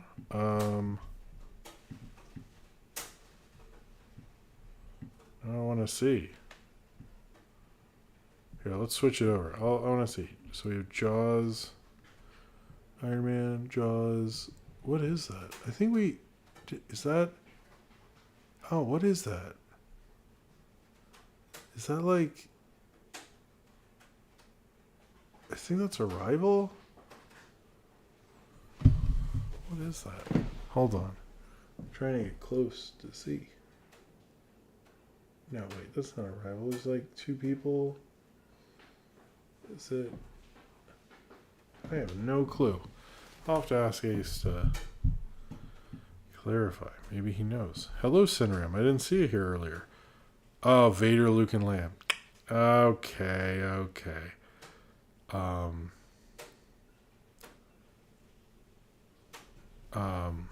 right. Anyway, sorry. Okay, it's from New Hope. Nice. Sorry. Okay, sorry, Arrival. Sorry about the rain. So Day Job. This is a Australian cartoon. It is part of the Fresh Blood, I believe. Yes, Fresh Blood ABC Shorts. They're all available on YouTube. This is by the creator of the show, who's also an animator on Smiling Friends, Paul Guguro, I think, who is also the voice of Ivan, who's sort of the main character. So it's sort of like his thing. Hey, it's cool, Cineram. You know, thank you for being here. That's very nice of you. Who's Paul Gregorio, I think. Oh, sorry. Let's start over. I'm not doing this right because I wanted to make sure I said it. Okay. So today we're going to talk about Day Job episodes 1 through 3. They're part of the Fresh Blood ABC Shorts. All 3 are available on YouTube, or at least the time I'm making this. This was suggested on the Discord by Cornbread because it is also features Michael Cusack, I think, from the co-creator of Smiling Friends, who's an executive producer and has a voice of one of the minor characters in this, as well as the creator of this, Paul Gregorio, created it. Is the voice of Ivan, who's the main character, and animated on Smiling Friends. Thank you for letting me know about this, Cornbread. I like to review shows that not enough people are talking about, and I actually think this more people should be talking about that. This is about everyone who works at this bowling alley, mainly about the character of Ivan and Lily, um, where both are sort of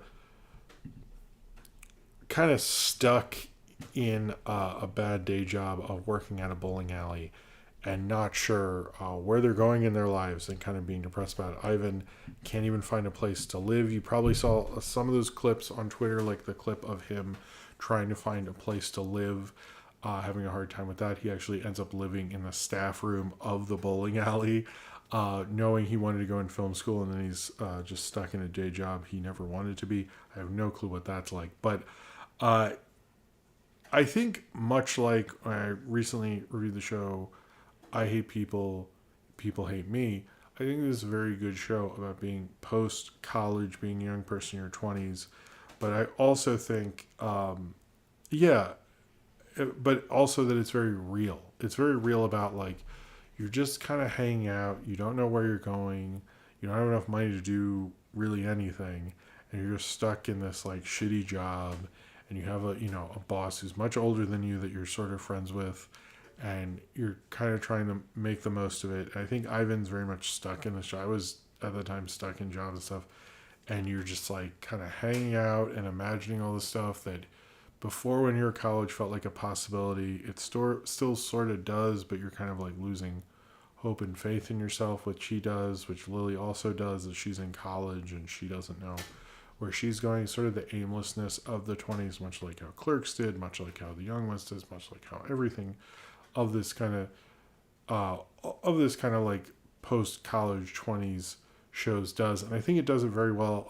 Cornbread mentioned that he felt it was like home movies. I kind of get a vibe like home movies or King of the Hill, or sort of like neo-realism in a sense, but also being kind of cartoony. And it's also a documentary of, like, so it's like sort of The Office in a sense. Like, it's a documentary of them filming life in this bowling alley. For what purpose, we don't know. And it feels like it drops it towards the third episode of these shorts.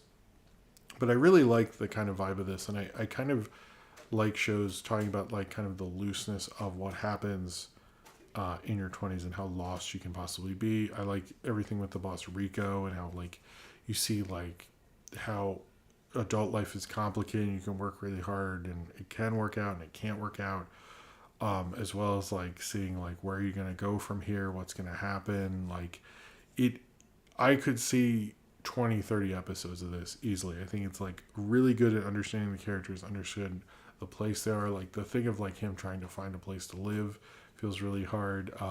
Him living in the staff room, I think, is pretty true to life and stuff.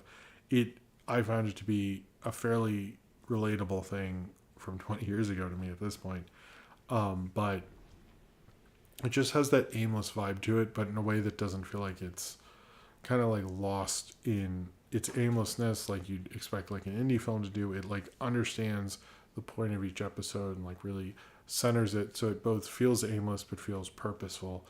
And I really actually like Day Job quite a bit. I think it is kind of completely underrated, and I wish more people would watch these 3 episodes that are on YouTube. I think it is taking on that in such more of a natural way, because I think a lot of these shows that are actually live action don't take it on in a natural way. They take it on in, like, a fantastical way, or a way that, like, you're like, I feel like that, but it's not fully, even though I like shows like that. This feels like when I was this age, I had to have a job, or, I'd have no money. Like, I had to have a job, and I could be homeless basically. And you're stuck in this thing. You don't like where you're going. You don't have many other options. When I had it, like, there was like a year, and then there was a recession for a bunch of years. So it's just like, it was always really tough.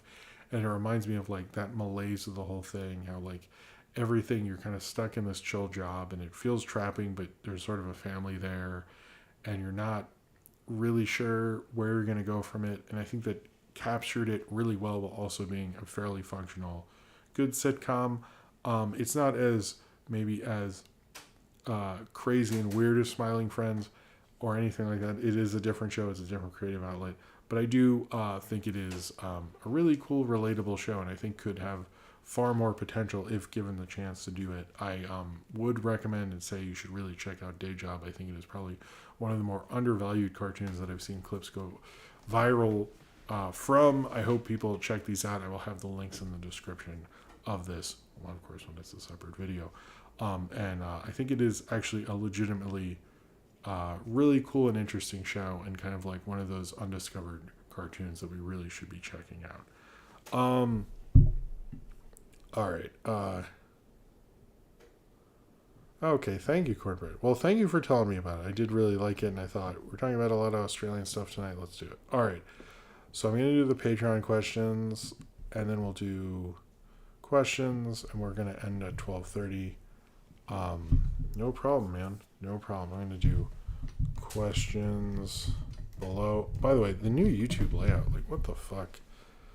This is, like, so bad. Like, I don't understand, like, why we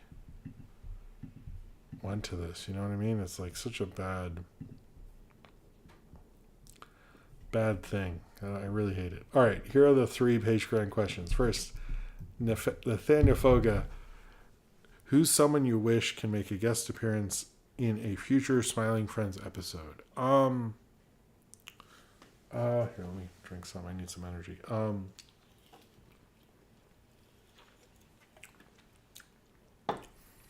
want to say either Conan O'Brien, which I need to see that Hot Ones episode, or Eric Andre, or Bob Zamuda. I'll say Bob Zamuda of Andy Kaufman fame. Austin says, sorry, Jim, I forgot to write a question. Busy week and day. Great show. Something Dark City DVD question. Have you ever read any Michael Crichton novels? I think I read Jurassic Park in elementary school.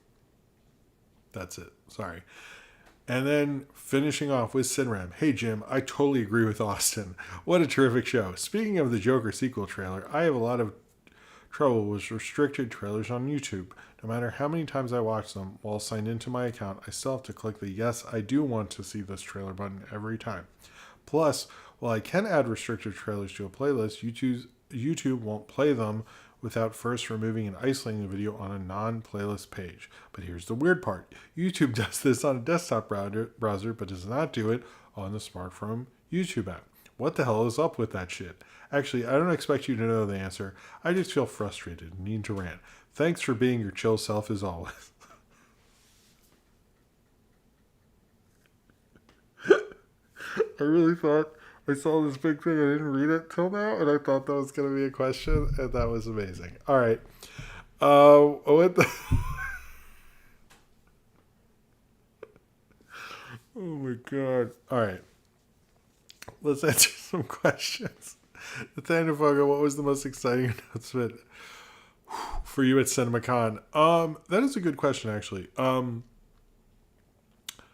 I want to go with the last Ronin thing because I think that is the one that most intrigues me, not just because I like Teenage Mutant Ninja Turtles.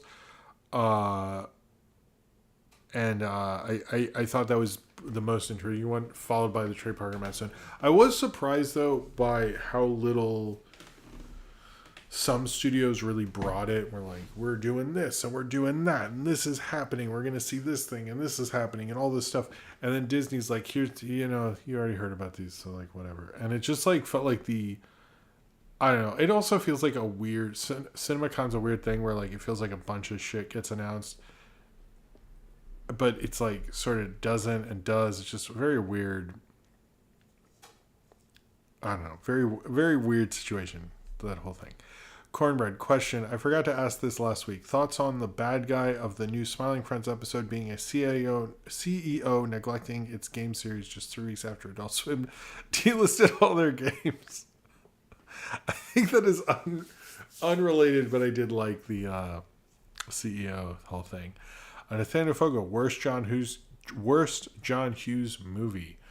Didn't he write Dennis the Menace? I don't know. Everyone says Baby's Day Out. Maybe maybe one of the Home Alone sequels, like 3 or 4, or maybe what's the one? Some Kind of Wonderful. That's kind of considered the worst teen one, at least. I guess I'll go with that. I don't remember. I remember watching it and going like, Not plausible. Did you hear that Cancer is caught in a low-speed chase in a white Bronco? Thanks. Not plausible. I did hear that. Pup, how does your family feel about your YouTube channel / show? I think they're cool with it. I think sometimes, it's hard to schedule stuff and around that. I think sometimes, it's hard to do because it's hard to make stuff and I think make money, which is obviously what you need to do when you're my age and you have kids and do this. And I think that makes it a little complicated. But I think in general, I think more people are happy at it in the long run because most guys my age, I think, get criticized for putting in. And again, I don't like this. I don't like this comparison I often get. Are like sort of just like logging hours in gaming and stuff, and at least like there is something I have to show for all my hard work and stuff. And I think that, but I think sometimes, sometimes they're annoyed with it. Sometimes they wish, I don't know. It's a mixed bag, let's just say. Panavision says, Dear Jim, I love movies, but it's become hard to separate watching films as art than just watching content. I'm sort of bored of watching stuff unless it's about filmmaking. Any advice? You do I've heard this thing, even going back to film school, is like it's hard to sort of separate yourself from the movies and the content and stuff like that. But I think sometimes you what I find helps is, even if it's a dumb movie or whatever, when I see movies in theaters, not having the phone, having it off, or like if I watch something, sometimes I'll throw the phone like on the couch, obviously, somewhere else, and just keep it away. I would also say seeing different kinds of movies, but I think there are all sorts of, just because something is one way and other films are art doesn't mean they're not valid in a sense. And I think a lot of how we understand film and how people think film is important and stuff is that there is a real separation between, let's say, a blockbuster and an art film. And in my mind, there really isn't. It's sort of like one and the same. But I would say if you are having trouble with the content part, I would just try to watch what you want to watch. But I would say, I think the putting away the phone helps. Not that you said that in here, but just watching is just like another thing. I mean, in a sense, it is another thing, I guess. But if you're bored of stuff that isn't about filmmaking, I would say like one thing that does help, and this is one, I know I'm sort of just throwing out things, but what was I going to say? Is I think I've said this before, but find a director or a kind of filmmaking thing you like and find out their influences. Almost all of them have a top 10 list or a top 4. And if there's one of those you haven't seen or all 4 of them you haven't seen, then see them. And you'd be surprised, because if you like certain things about a movie, or if you see a movie gets compared to another movie that's older, see that movie, and you'll start to find a path through that that will help you watch more movies, which is what I used to do. Is like I really liked like people who liked Walter Hill, like that's how I found out about Walter Hill and other things like that. So I think through that you can find more stuff you're into. But I think just like if you're just watching the new releases, you're not going to get that. But if you curate it in a sense and like, find a director you like and find out what they're into. Yeah, I hope that works. Sorry this went on for so long. Anyway, I've gone into that myself where I'm like, I'm just watching another movie or something, but like, and you'd be surprised how often I'll see a movie that I'm just like, whatever to, and then like a year down the line, like there's something you get from it. So anyway, I could go on about the subject a lot. I will stop, but thank you. That was a good question. Nintendo Folk, any future Nintendo Switch games you want to get? I know Sophie wants to get the Peach game, and there's a cool like 3D kind of hologram poster around us that I might put up a short for that we love passing. That I think Smash Brothers, like the way little kids are and how sensitive they are to losing, that is, we're not getting a fighting game. I'm not, I don't need that in my life right now. But I know Peach is probably the number one right now. That's okay, Cornbread. Thank you for being here. Not plausible. If you had to ruin a good movie with a shitty reboot, how would you do it? I would not do it. I for a long time, I do really think they should make a Citizen Kane remake with the Muppets, and just have one human who should play Joseph Cotton's character. That's what I think. Favorite pizza party podcast episode on Medela Butterfly. I keep hearing Pan is also in the Cartoon Network series. Is that true? I didn't find him. If that's true, that's awesome. That both of us were in there, by the way. Side note on that. You know what? Okay, there are quite a few, and just us laughing, and I don't know. MomoCon, the first one, is very memorable to me. Um, just hanging out with everybody. Cut Short. I wish that channel still exists. I like Cut Short. Making fun of him was a good one. I will say when I did the first one, when I did the first pizza party, and I felt good that I like got invited on a podcast and like just getting asked because of the knockforce and stuff. I knew so many people who told me I fucked that up, and they'd never ask me on again. And I was on again, so the fuck did they know?